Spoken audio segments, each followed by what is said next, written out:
नमस्कार, मैं हूं गंगा प्रसाद और आप देखना शुरू कर चुके हैं वाच न्यूज। हमारी कोशिश होती है कि हर मुद्दे पर सटीक जानकारी आपको दें।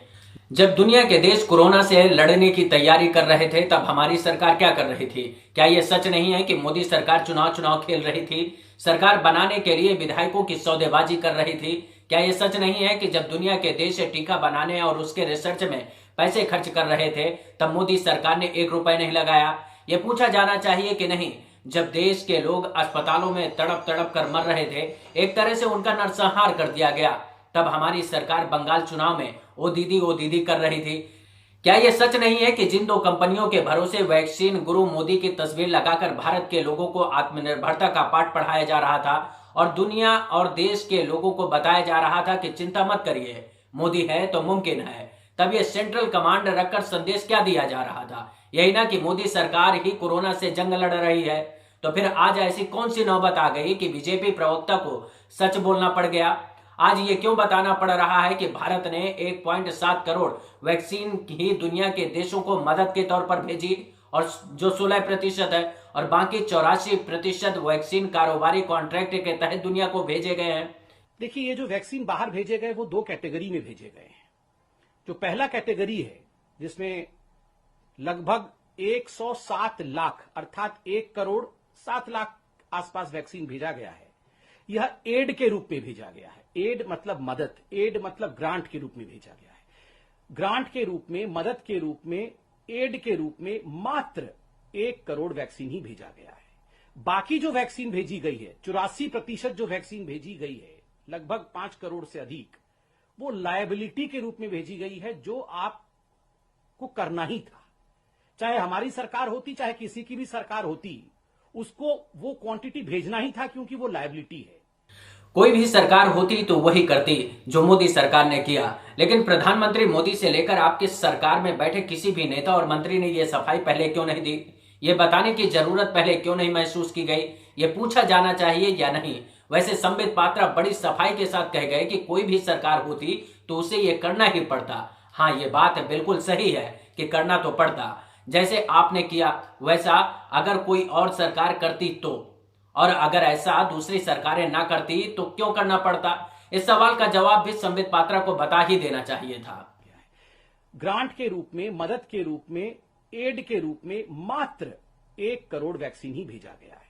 बाकी जो वैक्सीन भेजी गई है, 84% जो वैक्सीन भेजी गई है, लगभग 5 करोड़ से अधिक, वो लायबिलिटी के रूप में भेजी गई है, जो आपको करना ही था। वैसे जब दुनिया को मैत्री वैक्सीन के नाम से मदद कर प्रचार किया जा रहा था, तब क्या आपको यह बताया गया था कि कौन सा डिब्बा मदद के नाम पर भेजा जा रहा है और कौन सा डिब्बा कारोबार करार के नाम पर भेजा जा रहा था? तब तो विदेश मंत्रालय अपने हर ट्वीट में, हर तस्वीर के साथ मैत्री वैक्सीन के नाम से दुनिया में मदद का प्रचार कर रहा था। अब आपको पता चला कि विश्व गुरु भारत की तस्वीर अंदर से कितनी खोखली है। बात सिर्फ इतनी नहीं है कि संबित पात्रा ने वो कह दिया जिसका अब तक गोदी मीडिया के जरिए प्रचार नहीं किया गया, बल्कि संयुक्त राष्ट्र में भारत सरकार के प्रतिनिधि ने भी कह दिया कि हमने भारतीयों की जान बचाने से ज्यादा दूसरे देशों के लोगों की जान बचाना ज्यादा उचित समझते हैं। But in the process has also supplied vaccines to over 70 nations. In fact, as of today, we have supplied more vaccines globally than have vaccinated our own people. ऐसा सिर्फ संयुक्त राष्ट्र में भारत के प्रतिनिधि ने नहीं किया, बल्कि प्रधानमंत्री मोदी ने भी कई मंचों से अपने देश के लोगों की चिंता छोड़कर दुनिया को मानवता का पाठ पढ़ा रहे थे। भारत आज जिस तरह मानवता की सेवा कर रहा है और नम्रता के साथ कर रहा है, हम कोई अहंकार के साथ नहीं कर रहे, हम कर्तव्य भाव से कर रहे हैं। सेवा परमो धर्म, ये हमारे संस्कार है। इससे पूरी दुनिया में भारत अपने आप में एक बहुत बड़ा ब्रांड बन गया है। भारत की साख, भारत की पहचान निरंतर नई ऊंचाई पर पहुंच रही है और ये भरोसा केवल वैक्सीन तक ही नहीं है। लेकिन सवाल है कि ये दावे किसके दम पर किए जा रहे थे? सरकार ने 1 रुपए वैक्सीन बनाने और उसके रिसर्च में खर्च नहीं किया। जिन 2 कंपनियों ने बनाया वो विदेशों के पैसों पर निर्भर थी। तो सवाल ये है कि जिन कंपनियों के दम पर भारत सरकार दावा कर रही थी क्या वो कंपनियां भारत सरकार की मदद के लिए पूरी तरह से तैयार थीं? क्या यह सच नहीं है कि सीरम इंस्टीट्यूट के मालिक आधार पूनावाला ने कह दिया कि उसे उम्मीद नहीं थी कि भारत में वैक्सीन की इतनी ज्यादा डिमांड हो जाएगी? लेकिन एक बात तो सच है कि वैक्सीन कंपनी प्राइवेट है, उस पर सरकार का कितना नियंत्रण हो सकता है? वो चाहेगी तो सरकार को वैक्सीन देगी, नहीं चाहेगी तो सरकार को वैक्सीन नहीं देगी। ये तो उसका अपना अधिकार है। क्या यह सच नहीं है कि भारत सरकार ने जिन दो कंपनियों के भरोसे टीके का घर घर तक ढोल पीटा, उन कंपनियों में रिसर्च और उसके विकास में एक आने खर्च नहीं किए? तो फिर उन कंपनियों की जवाबदेही भारत सरकार के प्रति ज्यादा होगी या फिर जिसने पैसा लगाया उसके प्रति ज्यादा होगी? सोचिए, सबसे ज्यादा अधिकार आपका अपने बच्चों पर होता है या फिर दूसरों के बच्चों पर? जिन माँ बाप को अपने बच्चों पर भरोसा नहीं होता, वो माँ बाप अक्सर अपने बच्चों के साथ हार जाते हैं। तो सवाल है कि क्या भारत सरकार को अपने देश के वैज्ञानिकों और अपने देश की सरकारी कंपनियों पर वैक्सीन बनाने का भरोसा नहीं था? इसलिए सरकार ने पैसे नहीं खर्च किए और जब जरूरत पड़ी तो सरकार को विदेशी कंपनियों के सामने कटोरा लेकर भीख मांगना पड़ा। I spoke at length with Modi, the Prime Minister. We are sending immediately a whole series of help that he needs, including providing for those remdesivir and other drugs that are able to deal with this and prevent, in some cases, but help recovery. Secondly, we are sending the actual mechanical parts that are needed for the machinery they have to build a vaccine, and that's being done as well. We're also I've discussed with him when we'll be able to send actual vaccines to India, which will be my intention to do. The problem is right now we have to make sure we have other vaccines like Novavax and others coming on probably, and I think we'll be in a position to be able to share vaccines as well as know-how with other countries who are in real need. That's the hope and expectation. And I might add, when we were in a bind at the very beginning, India helped us. Thank you. जबकि दैनिक भास्कर की report के मुताबिक 16 कंपनियां ऐसी हैं जो हर महीने 25 crore vaccine की डोज बना सकती हैं। इसमें से सरकारी कंपनियां ही 8 करोड़ डोज बनाने की क्षमता रखती हैं। अभी देश में 2 कंपनियां हर महीने 7.5 करोड़ डोज वैक्सीन बना रही हैं। यह सब कुछ हो सकता था, लेकिन सरकार ने समय रहते कदम नहीं उठाए।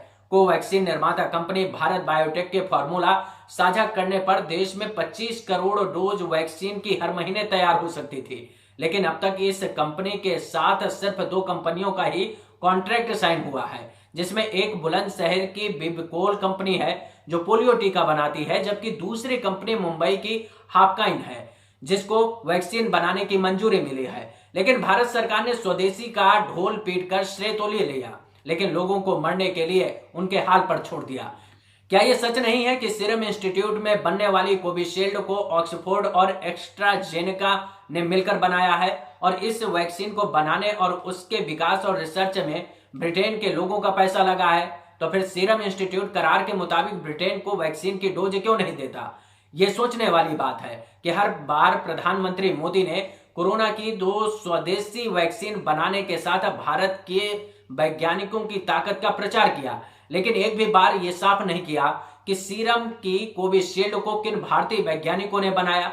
अगर भारतीय वैज्ञानिकों ने बनाया तो असल में सबसे बड़ा काम उन्होंने किया, तो उनके बारे में भारत के लोगों को बताने की जरूरत क्यों नहीं है? क्यों मोदी सरकार उनकी कामयाबी के आगे खुद की तस्वीर के साथ प्रचार करती रही? क्यों नहीं उनकी तस्वीर के साथ दुनिया को बताया जाना चाहिए कि ये हमारे वैज्ञानिक हैं जिन्होंने भारत सरकार की बिना मदद के देश के लोगों के लिए कोरोना की वैक्सीन बनाकर दे दी।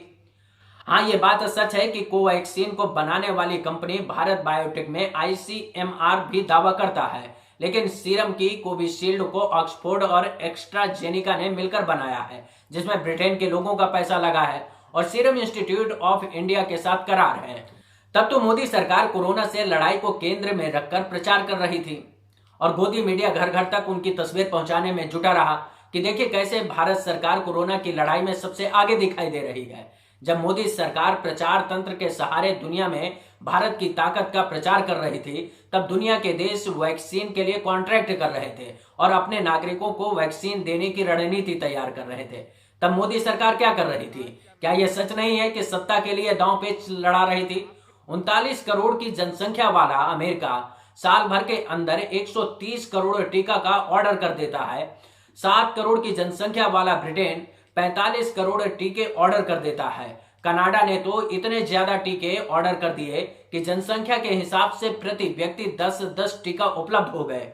लेकिन भारत सरकार अप्रैल तक भारत और भारत के बाहर किसी भी कंपनी को टीका का ऑर्डर नहीं दिया, या फिर कितना दिया ये बताना चाहिए या नहीं। इस महामारी को लेकर जब संकट बढ़ा तो यूपी समेत कई राज्यों ने अप्रैल में जाकर वैक्सीन के लिए ग्लोबल टेंडर निकाले। तो क्या भारत सरकार इस काम को पहले नहीं कर सकती थी? ऐसी कौन सी मजबूरी थी जिसके लिए मोदी सरकार इस दिन का इंतजार कर रही थी? ऐसा लगता है जैसे सरकार इंतजार कर रही थी कि तबाही मचेगी, सांसों और स्वास्थ्य के अभाव में नरसंहार होगा, तब देश के लोगों के बारे में सोचा जाएगा। जबकि भारत सरकार ने फरवरी में जो बजट पेश किया उसमें 35,000 करोड़ रुपए टीका के लिए प्रावधान किया था। इसका मतलब यह हुआ कि 150 रुपए के हिसाब से 35,000 करोड़ रुपए से 100 करोड़ लोगों को टीका लगाया जा सकता है। तो फिर भारत सरकार ने राज्यों पर टीकाकरण का बोझ क्यों डाला? ये कौन बताएगा कि सरकार ने 35,000 करोड़ रुपए का क्या किया? क्या राज्यों को टीकाकरण के लिए पैसा दिया जा रहा है? और अगर दिया भी जा रहा है तो सोचिए कि जिस कोविशील्ड टीके को भारत सरकार 150 रुपए में खरीद रही है, उसी टीके को राज्य सरकारें 300 रुपए में खरीदने को मजबूर हैं। तो क्या केंद्र सरकार ने ही कंपनी के साथ मिलकर कंपनी के लिए महालूट का प्लान बनाया? जब तक कोरोना नियंत्रण में रहा तब तक केंद्र सरकार अपने ही हाथ में सब कुछ लेकर राज्यों को निर्देशित करती रही, लेकिन जैसे ही हालात बेकाबू हुए वैसे ही केंद्र सरकार ने राज्यों के ऊपर सब कुछ छोड़ दिया। जब कोरोना लोगों की जान पर बन आया तो लोग जल्द से जल्द वैक्सीन की डोज लेना चाहते हैं, लेकिन राज्यों को दी जाने वाली वैक्सीन की आपूर्ति केंद्र सरकार मांग के मुताबिक नहीं कर पा रही। फिर भी प्रचार किया जा रहा है कि वैक्सीन की कोई कमी नहीं है। तो फिर सवाल है कि आधार पूनावाला भारत छोड़कर ब्रिटेन क्यों भागा? क्या यह सच नहीं है कि उसने वैक्सीन के लिए पॉलिटिकल दबाव पड़ने की बात कही थी? ऐसे में भारत सरकार ने आधार पूनावाला को वाई कैटेगरी की सुरक्षा दी। क्या यह सच नहीं है कि टीका के रजिस्ट्रेशन के बाद लोगों को टीका लगवाने के लिए तारीख नहीं मिल रही है? क्या यह सच नहीं है कि दूसरी डोज लगवाने की जो तारीख दी गई उन तारीखों में बदलाव कर दिया गया? केंद्रीय स्वास्थ्य विभाग की 13 मई की पीसी में कहा गया कि 135 करोड़ की जनसंख्या के लिए 51 करोड़ टीका है, जो सिर्फ 25.5 करोड़ लोगों के लिए हो सकते हैं। सरकार दावा कर रही है कि 18 से 45 साल के लोगों के लिए टीका उपलब्ध है, लेकिन यूपी में अब तक सिर्फ 23 जिलों में ही इस अभियान को चालू किया जा सका, जबकि केंद्र सरकार ने 1 मई से 18+ वालों को टीका लगाने की मंजूरी दे दी। देश में वैक्सीन की जो प्रोडक्शन है, जो कि अभी लगभग मई के महीने में संभावना है कि ये 8 करोड़ के करीब होगी और जून के महीने में ये लगभग 9 करोड़ होगी। लेकिन उसके बाद महाराष्ट्र, पंजाब, मध्य प्रदेश, राजस्थान और गुजरात समेत तमाम राज्यों ने वैक्सीन की कमी के चलते वैक्सीनेशन अभियान शुरू करने में देरी की, क्योंकि इन राज्यों को टीका नहीं मिला। ऐसे में सरकार ने जब वैक्सीन की दूसरी डोज लगवाने के लिए समय 6 से 8 हफ्ते से बढ़ाकर 12 से 16 हफ्ते कर दिया, तो सवाल है कि क्या सरकार वैक्सीन नहीं होने के चलते इस फैसले को लेने के लिए मजबूर हो गई? और अगर यही फॉर्मूला सही था तो फिर अब तक जिन लोगों को कोरोना वैक्सीन की दूसरी डोज दी गई वो कैसे सही हो सकती है? हाल में जब प्रधानमंत्री मोदी मुख्यमंत्रियों के साथ बैठक कर रहे थे, उस बैठक में दिल्ली समेत कई राज्यों ने वैक्सीन की मांग की थी। दिल्ली सरकार ने कहा था कि अगर वैक्सीन की पर्याप्त मात्रा उपलब्ध कराई जाए तो मात्र 3 महीने के अंदर दिल्ली को वैक्सीनेट कर देगी। लेकिन भारत सरकार ने वैक्सीनेशन का अधिकार राज्यों को देने से मना कर दिया और केंद्र की निगरानी में ही वैक्सीनेशन अभियान चलाने की बात कहकर पल्ला झाड़ लिया। एक बार फिर वैसा ही फैसला केंद्र सरकार ने लिया है। 2DG दवा के लॉन्च होने के बाद सरकार ने कहा कि केंद्र ही इस दवा का वितरण करेगा, यानी कि राज्यों को एक बार फिर केंद्र पर ही निर्भर रहना पड़ेगा। अब सोचिए, जिसका प्रचार किया जा रहा था, जिस भारत की महाशक्ति बनने का सपना दिखाया जा रहा था, जिस भारत की आत्मनिर्भरता की तस्वीर का प्रचार किया जा रहा था, उसकी छवि कितनी खोखली है। वो अपने ही लोगों की जान नहीं बचा सकता तो वो महाशक्ति बनने की इबारत कैसे लिख सकता है? इसलिए कहते हैं कि किसी पर भरोसा कर लीजिए, लेकिन अपनों के लिए किसी नेता पर भरोसा मत करिए। ये देश को बेच कर खा जाएंगे और आपको आपकी हालात पर छोड़कर चले जाएंगे। इस वीडियो में इतना ही, लेकिन वीडियो को लाइक करना और चैनल को सब्सक्राइब करना मत भूलिएगा। इस पर अपने विचार शेयर करेंगे तो हमको भी अच्छा लगेगा। इसके साथ ही मैं अपने सभी वीडियो टेलीग्राम में डालता रहता हूं, तो चैनल को ज्वाइन कर लेंगे तो मेरे हर वीडियो का नोटिफिकेशन आपको मिलता रहेगा। नमस्कार।